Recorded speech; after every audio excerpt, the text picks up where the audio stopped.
Hi and welcome to another episode of the timeline of Antarean space. This episode concentrates on the fourth age known as Zon times. The fourth age began, as had the second, with a gradual but steady regeneration of the Antara's nexus. Once more, the positions of the gates on the Antarean surface would bear no resemblance to the distribution patterns of previous ages. Worlds found they suddenly had new neighbours. These were often previously undiscovered worlds, and sometimes planets inhabited by aliens who were equally surprised to find humans on their Antarean doorstep. The fourth age is known as the Zon times because it saw the emergence of the first of the great Antarean empires, the Empire of the Zon. The Zon were a Nuhu dynasty of mixed ancestry that had come to dominate the planet during the period of isolation following the third collapse. Zon itself was a world with a history of advanced civilization going back to the first age. During their isolation, the people of Zon had developed a distinct culture of which the Nuhu were the undisputed masters. The society of the Zon was rigidly segregated, highly ritualized, and ordered in the most strict and formal manner. The Zon emperors portrayed themselves as divine beings beyond the censure of ordinary humans. The Zon came to dominate human space, and pretty much every human world either became part of their empire or subservient to it in some way.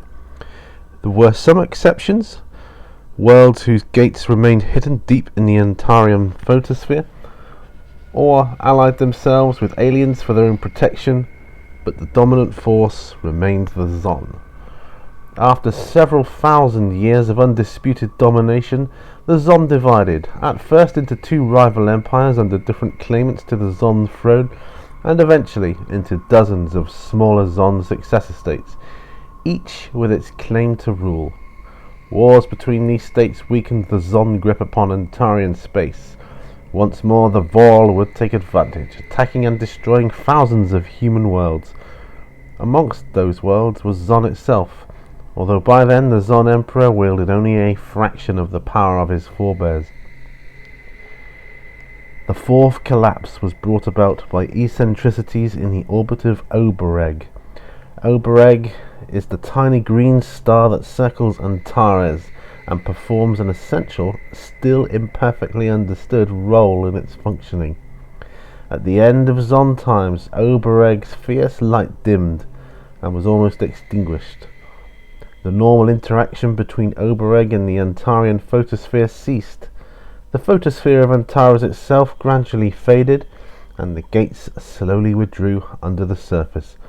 Once more, the worlds of Antarean space were separated, and all travel between them ended.